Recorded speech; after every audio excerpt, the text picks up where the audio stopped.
Bonjour. Alors,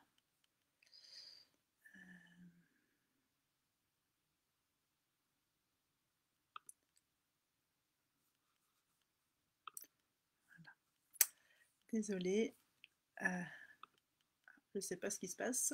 On me propose quelque chose de nouveau sur Facebook. Non, voilà.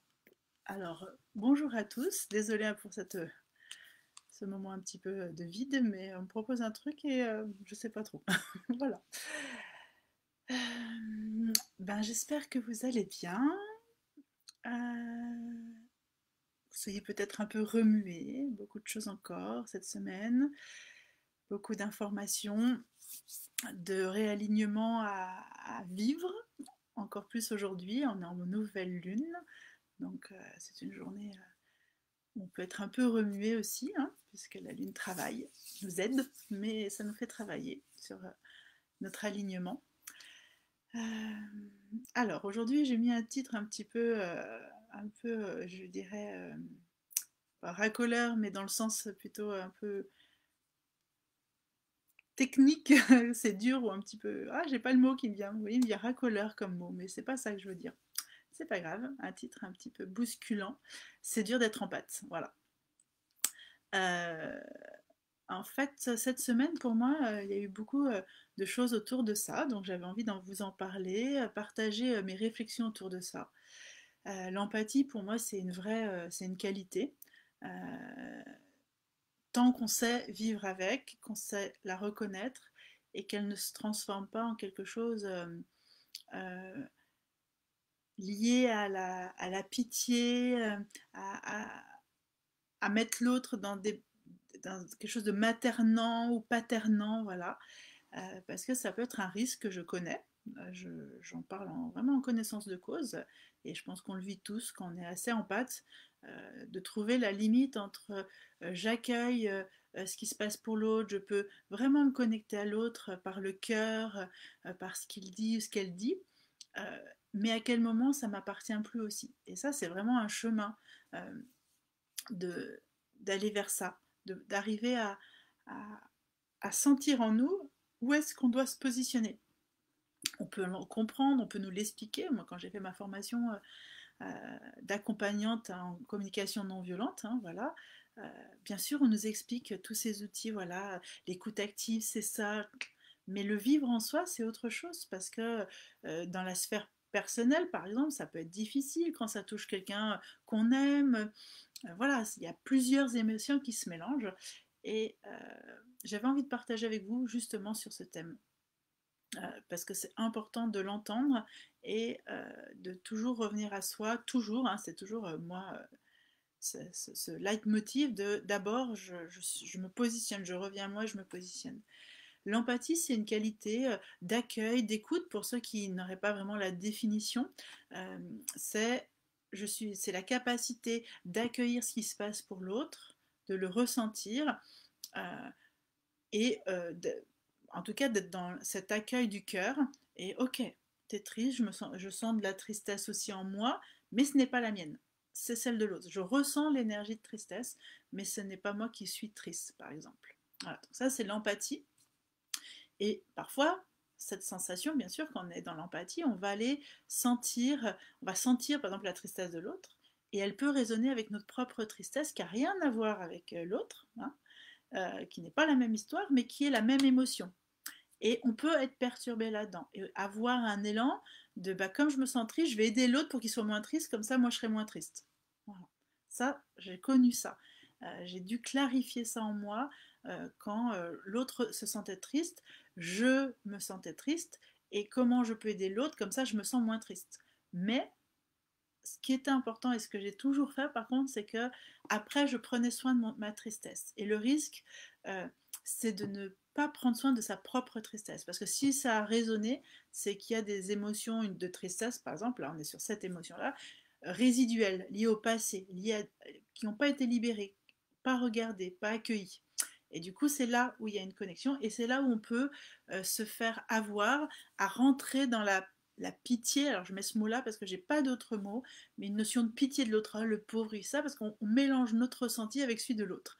Et on va vouloir l'aider, aider cette personne en disant, oh, faut faire ci, ou peut-être lui donner des conseils, ou peut-être même lui dire comment faire, ou même analyser pour l'autre ce qu'il ressent. Voilà. Et lui donner, dire ah bah oui, t'as de la tristesse parce que t'as ci, t'as ça, et tout ça. Et ça, là, on sort du cadre d'être responsable de son espace. On prend l'espace de l'autre. Voilà. Donc si je vous parle de ça, hein, vraiment, c'est parce que je connais bien ce mode-là. J'ai eu à travailler, à écouter, à reprendre ma place et à redéfinir les limites en tant qu'empathe avec l'autre, limite de ma propre sphère, mais de la sphère de l'autre aussi. Parce que j'ai appris, moi, à bien nourrir ma sphère. Mais j'ai tellement d'énergie que parfois, je prenais la sphère de l'autre aussi. Quand l'autre, il fait pas, il est pas bien ou elle est pas bien. Et puis, voilà. Pas du tout dans ma vie professionnelle parce que du coup, j'avais les cadres. Je sais, je suis en professionnel. Moi, ça a été un peu plus difficile dans la partie justement personnelle, où on va se faire, je me fais happer par les émotions des autres et j'ai envie d'être là. Et puis je me suis entendue des fois me plaindre que les gens venaient que parce que je les écoutais. Et voilà, il y a eu tout ça. Et j'ai appris avec le temps à dire, ok, là il y a ma sphère et là il y a la sphère de l'autre. Moi, je suis quelqu'un de très visuel. J'ai toujours aimé la façon de faire, par exemple, de Jacques Salomé qui visualise, qui matérialise tout ce qu'il explique par les mots, par des actes, par des gestes ou des objets. J'aime toutes ces notions parce que le fait de visualiser, ça me permet de donner un concept à ce que je ressens. Voilà. Donc pour moi, la relation, c'est vraiment ça, c'est deux personnes qui ont un espace à nourrir, voilà, un jardin. Moi, tout le monde a entendu parler de jardin quand on me connaît. J'ai mon jardin que j'ai sur lequel j'ai fait pousser des fleurs, j'ai une petite cabane, j'ai un espace de détente, une rivière, enfin voilà, c'est mon jardin. Les portes de mon jardin sont toujours ouvertes, donc moi j'étais toujours ouverte. Et c'est là où j'ai eu des fois à cœur d'aider l'autre à avoir un joli jardin. Mais si l'autre il n'a pas un joli jardin tel que je le conçois, ben c'est pas grave finalement. S'il est plein de broussailles ou plein de machins, c'est son jardin. Alors peut-être que je n'irai pas dans ce jardin finalement, euh, et je m'occupe du mien.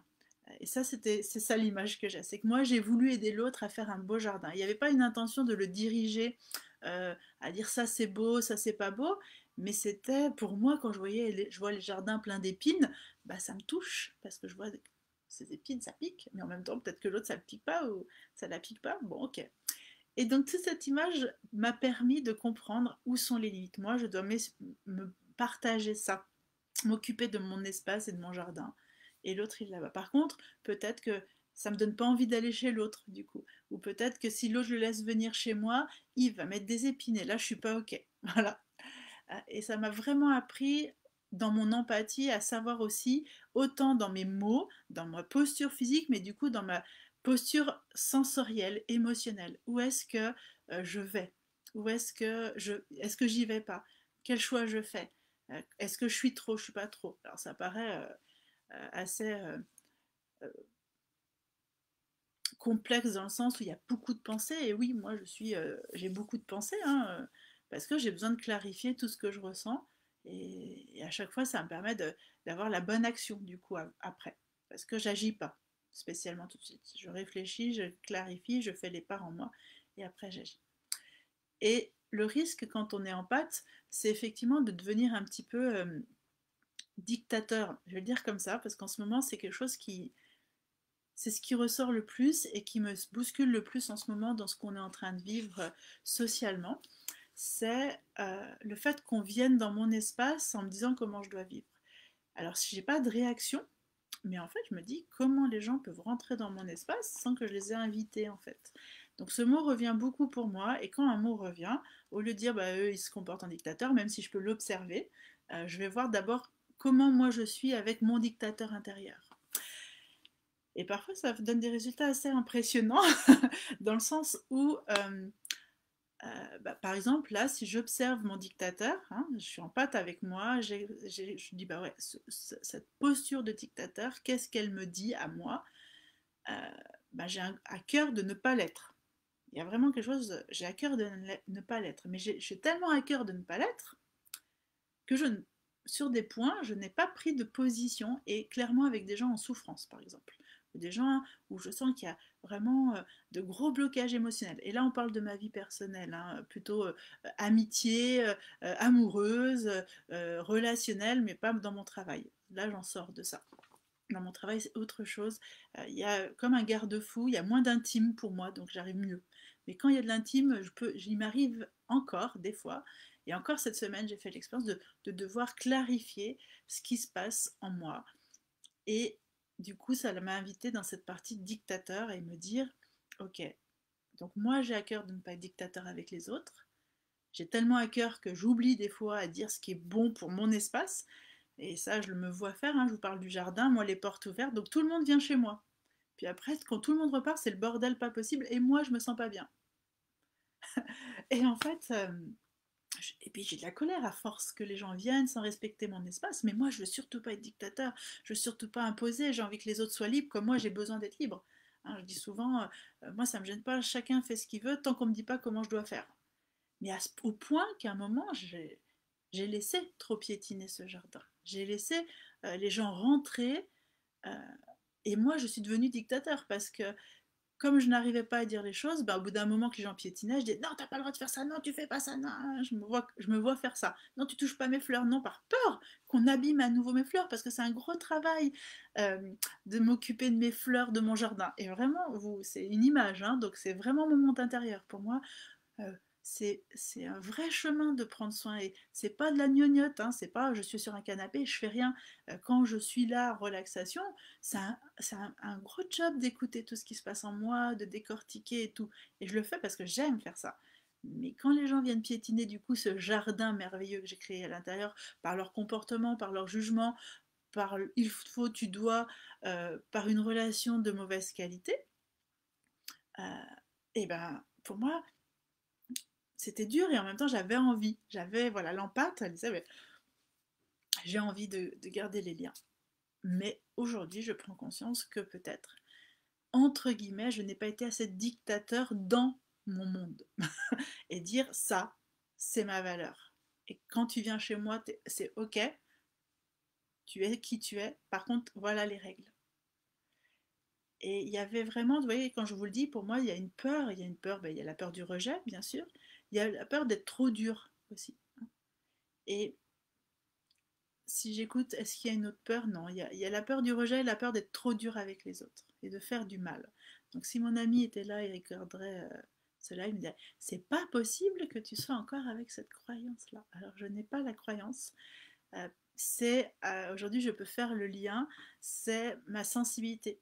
Parce que je sais que moi, je suis très sensible à plein de choses et les mots que je peux dire peuvent avoir un impact très fort et je sens que ça bouscule l'autre et toute cette notion-là, elle est parfois difficile que juste à dire un petit mot, je le vis tellement bien que l'autre, il peut être retourné en fait. Ça, je l'ai vécu tellement de fois dans ma vie qu'en fait, j'ai appris aussi un petit peu à minimiser, dire, ah, faut que tu fasses attention, tu l'as trop bousculé, t'es trop bousculante et c'est pas une sensation agréable à vivre. Voilà. Donc, c'est un petit peu ce que j'avais envie de dire avec c'est dur d'être en pâte parce que ça demande euh, effectivement souvent un ajustement. Après, aujourd'hui, je suis ravie d'avoir appris à faire ces ajustements, à avoir cet outil d'ajuster toujours ce qui se passe en moi avant de chercher à l'extérieur la solution parce que ça me donne une grande liberté intérieure. Et justement, il n'y a pas de dictateur, je me sens. Si je regarde autour de moi, il y a des gens qui font des choix, mais il n'y a personne qui peut rien m'imposer. Voilà. Et puis même si on m'impose, je peux vivre les choses à ma façon, j'ai la liberté de, de choisir. Voilà. Salut Sébastien. Donc voilà, c'est vraiment ce que j'avais envie de partager. Et puis la notion d'empathie, elle peut avoir une image vraiment euh, positive. Les gens disent oui, empathie, c'est une qualité, c'est génial et tout. Mais c'est pas parce qu'on est empathe qu'on n'a pas parfois des comportements inappropriés. Hein. L'empathie, euh, en fait, moi, j'aime pas qu'on qualifie des choses de bien ou de mal. Je reconnais, c'est pas, ça me parle pas. Il y a la notion de l'empathe conscient, il y a l'empathe inconscient. Et quand on est un empathe inconscient, eh ben, on peut faire des choses euh, un peu de dictateur. Et je me vois faire des fois des choses où j'ai dit à l'autre, ah mais fais pas ça. Mais c'était pour me protéger, hein, parce que je le sais. Et c'était pas dans la malveillance, mais mon comportement par rapport à la liberté de l'autre n'était pas complètement juste.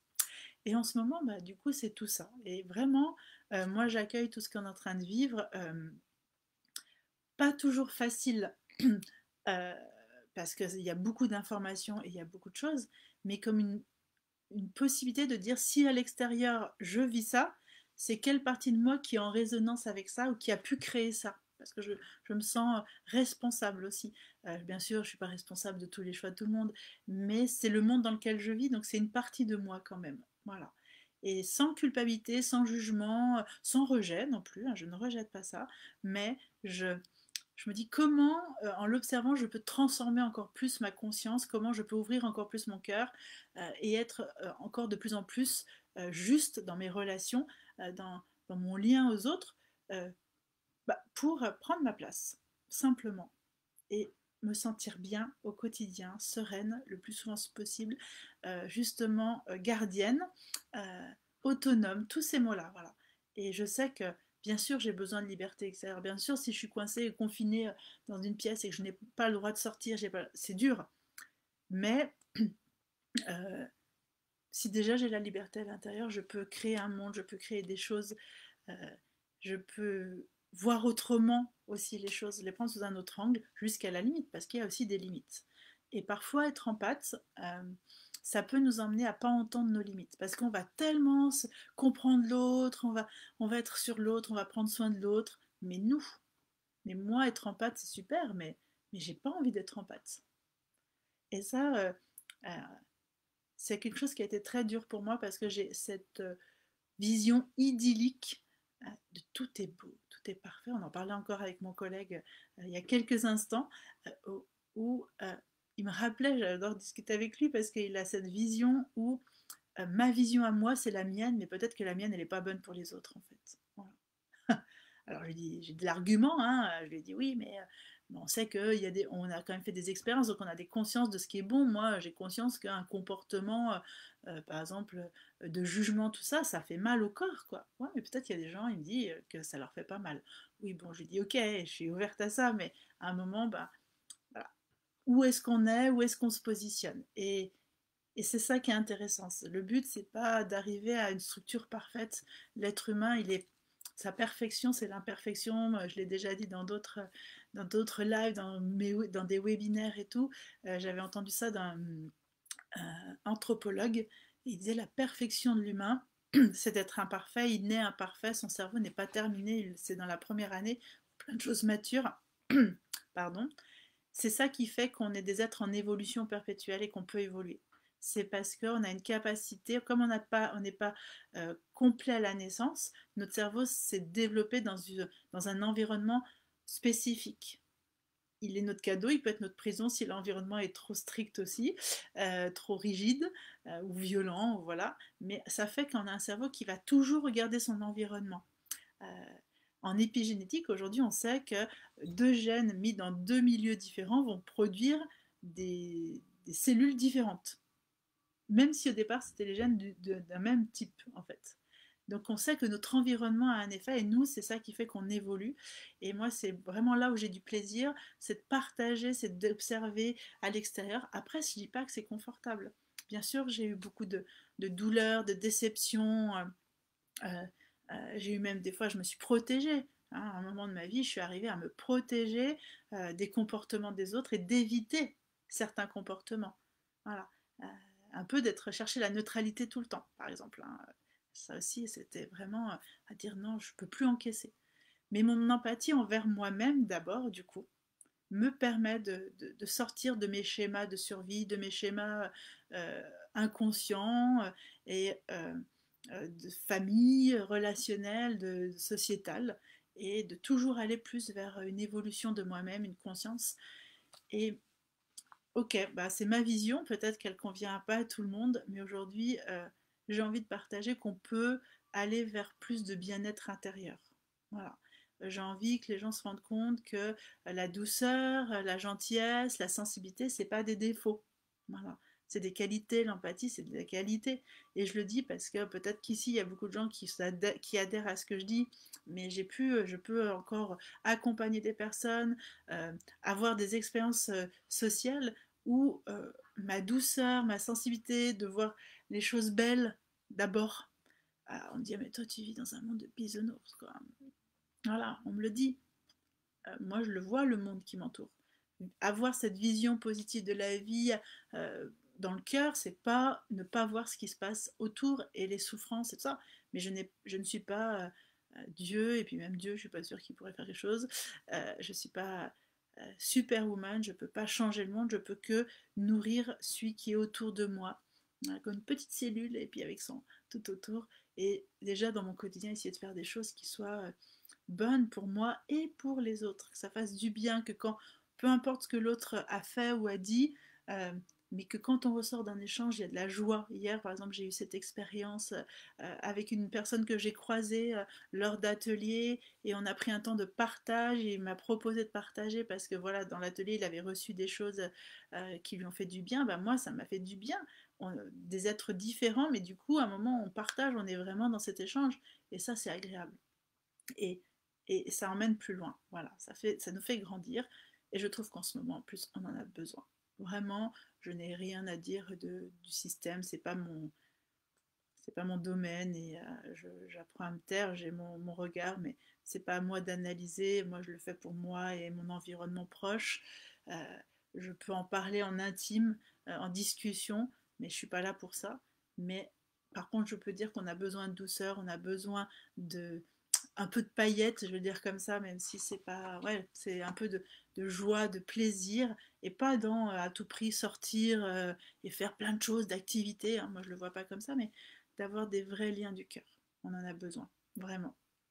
Euh, Parce que ce qu'on est en train de vivre, si on se coupe de notre corps, de notre sensoriel, euh, ben, on se coupe de notre humanité, en fait, pour moi. Voilà, c'est ça qui fait l'humanité. Ça, c'est important. Donc en voilà un petit peu sur le sujet de l'empathie, ce que j'avais envie de partager avec vous.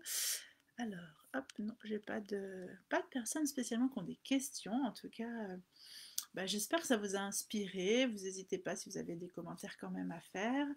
Euh, et réfléchir à ce que, pour résumer, à votre posture dans votre sensibilité si vous êtes empathe. Donc pour moi, ça je ne l'ai pas dit, euh, dire pour les empathes, c'est comme s'il n'y avait pas d'empathie. Moi je pense que tous les êtres humains ont une nature empathique. Hein. On a tous de l'empathie. Après, on n'a pas tous la même façon de le vivre. On peut l'avoir aussi éteint parce que à être empathe, on peut souffrir beaucoup de certaines choses. Hein. On ressent des choses qui sont à nous et aux autres. Et comme hier avec Adeline, on pouvait dire que quand on voit un animal, une petite bête, Adeline, elle partageait dans notre live que quand elle voyait un animal qu'on tuait, une petite mouche, une petite guêpe, elle pleurait tout ce qu'elle pouvait. Sachez que c'est vrai, et quand on est touché par toutes ces petites choses, je ne vous explique pas dans une journée tout ce qu'on peut accumuler comme tension émotionnelle, du coup. Donc parfois être en pâte, on ferme la porte, on dit cette partie-là, je la mets là, mais moi je suis convaincue que tous les êtres humains ont de l'empathie. Voilà.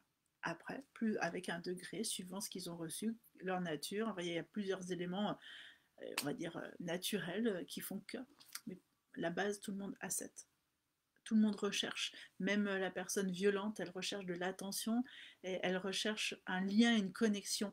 Et pour moi, l'empathie, c'est la connexion à l'autre. Voilà. Donc en tout cas, je peux le vivre et l'exprimer comme ça. Bon, bah voilà. Le sujet était assez riche et j'avais vraiment, il y avait, pour cette semaine, ça m'a beaucoup parlé parce que je me suis, quand je suis pas en pâte, en fait, quand cette semaine, j'ai dû faire l'expérience de ne pas, d'être en pâte, mais que avec moi-même et de laisser la personne en face avec ses affaires, ses émotions. Et ça, c'est un gros travail. Vous voyez, rien que de le dire, je reprends mal à la gorge. C'est comme si on me faisait taire. Voilà. Tu dois te taire. Et c'est moi qui ai décidé de me taire parce que euh, j'ai bien parlé et ça ne résonne pas chez l'autre. Il n'y a pas cette empathie à ce que je dis. Et c'est pas un problème, justement. La personne, elle a le droit de ne pas être du tout connectée à ce que je dis. Mais du coup, elle cherche quand même à garder un lien ou à me convaincre que. Et moi, j'ai pas envie d'être convaincue. Je sais ce que je ressens. J'entends ce que la personne dit. Et cette semaine, j'ai dû faire l'expérience de me dire, je choisis de couper mon empathie. Alors, je ne la ferme pas, c'est impossible, mais je choisis de me taire et de couper mes sensations. Voilà. C'est la seule chose que je peux faire parce que si je les garde, bah, c'est l'empathie qui prend le dessus, c'est la compréhension de l'autre, de moi. Et là, je me suis égoïstement choisie. Pourtant, il y a beaucoup d'amour pour cette personne, mais c'était vraiment une réflexion forte, quoi. Et voilà, c'est pour ça que j'avais envie de vous dire que c'est pas si facile d'être empathe tout le temps, euh, même s'il y a plein de moyens, et c'est vraiment important, c'est ce qui fait notre humanité, comme je vous disais. Voilà, bah, je vais m'arrêter là, c'est déjà bien. Parce qu'autrement, je vais tourner en boucle. Parce que là, je sens que je viens dans mon ressenti et je sors du partage aussi. Donc, je vous souhaite une belle après-midi. Merci pour ceux qui étaient présents en live. Merci pour ceux qui m'écoutent en replay. Euh, Merci aussi de partager autour de vous si ce que je dis sur ces lives ou même sur mes différents supports vous inspire. euh, ben, si vous pouvez diffuser autour de vous pour faire connaître, pour aider des amis, leur dire combien ça vous fait du bien. Merci d'avance. Et la semaine prochaine, donc mercredi soir, il y a un nouveau webinaire. Et là, ce sera le thème de la communication non violente. Et c'est un webinaire, il faut vous inscrire, mais il sera gratuit pour cette fois-ci. La communication non violente, pour moi, c'est un outil tellement extraordinaire. Je veux qu'il soit vraiment accessible à tout le monde, tout le temps. On peut voir déjà pas mal de choses. Moi, je vais vous partager qu'est-ce que la communication non violente pour ceux qui ne connaissent pas, parce que moi, c'est tellement évident, mais je me rends compte qu'il y a beaucoup de gens qui disent non, non, je ne sais pas ce que c'est. Donc, j'avais envie de diffuser. C'est un outil en plus qui est vraiment efficace et qui en ce moment peut aider plein de personnes pour revenir à soi, pour s'écouter. Donc mercredi, bah oui, j'ai pas la date en tête. Mercredi prochain à 21h, en tout cas, vous pouvez vous inscrire sur mon site internet au webinaire. Il y a celui de la communication non violente. Par contre, il est important que vous inscriviez pour recevoir le lien du webinaire le jour même. Voilà, ça c'est très important. N'hésitez pas aussi à diffuser. Et puis, ah oui, une petite autre parenthèse, les infos vont venir d'ici la semaine prochaine. Donc, il y a eu l'ouverture du sommet Kiffe ton cycle. Kiffe ton cycle, c'est une approche. Donc, Gaëlle a développé tout un concept, je vais dire, autour du rythme des cycles féminins, avec des outils pour écouter ce qui se passe, mieux comprendre son corps. Et là, elle fait déjà son 5e sommet dont le thème sera la puberté. Et j'ai vraiment le plaisir d'être une intervenante sur ce thème où je parlerai de la relation au corps pour les jeunes adolescents, les pré-ados, je vais le dire ça comme ça, et comment prendre soin de ce corps qui est tout chamboulé. Voilà, le titre c'est ça. Donc vous pouvez déjà vous inscrire, le sommet sera du 8 au 14 novembre, mais vous pouvez déjà vous inscrire pour avoir votre place, entre guillemets, et puis découvrir ça si vous avez des ados. Même si vous n'avez pas des ados, ça peut être intéressant d'entendre tout ce qui est dit parce que ça nous ramène à notre propre puberté, qu'est-ce qu'on a pu vivre, qu'est-ce qu'on n'avait pas conscience, qu'on n'avait pas donné des infos. Aujourd'hui, on a quand même une ouverture assez différente de notre propre génération, en partant de la mienne, je vais dire. Ça peut être très intéressant d'entendre certaines interventions, j'en parle pas mal dans mon intervention moi aussi sur ce thème-là, mais même si vous n'avez pas des ados, allez-y, ça peut vous aider aussi à réfléchir sur ce que vous avez vécu en tant que jeune fille. Voilà, je vous souhaite une belle après-midi, un beau week-end, et puis on se retrouve vendredi prochain pour le prochain live. À bientôt!